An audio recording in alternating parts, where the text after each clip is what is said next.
Dans un geste audacieux, le président américain Donald Trump a annoncé une hausse spectaculaire de 104% des droits de douane sur toutes les importations chinoises, une mesure qui entrera en vigueur mercredi.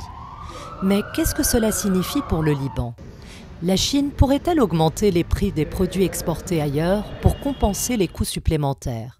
Et le marché libanais pourrait-il bientôt ressentir les effets de cette hausse des droits de douane ? Je ne crois pas que la Chine va augmenter les prix, bien au contraire, pour infiltrer le marché. Elle a tendance à baisser sa monnaie, la valeur de sa monnaie, pour augmenter ses exports, pour compenser cette perte.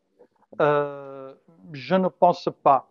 Mais sur le long terme, je pense que la Chine est perdante parce que son marché intérieur est un marché non développé et par conséquent, ce marché non développé ne permettrait pas à la Chine de continuer à fonctionner, à faire fonctionner la machine économique comme elle le fait actuellement. Je ne pense pas donc pour le Liban, c'est le premier partenaire commercial, c'est la Chine avec 11%. Je ne pense pas en fait qu'il y aurait en fait une hausse.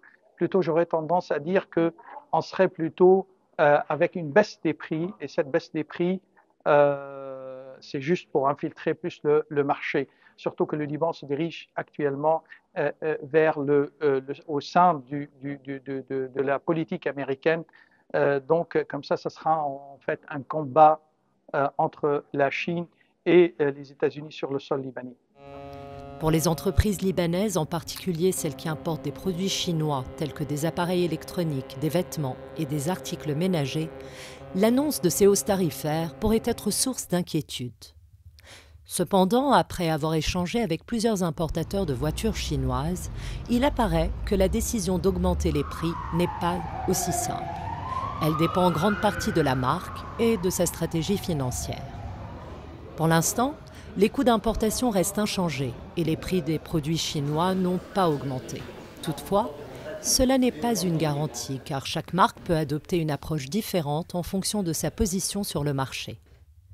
Bien que le Liban ne soit pas directement impliqué dans ce conflit commercial, le pays reste particulièrement vulnérable aux répercussions des changements économiques mondiaux.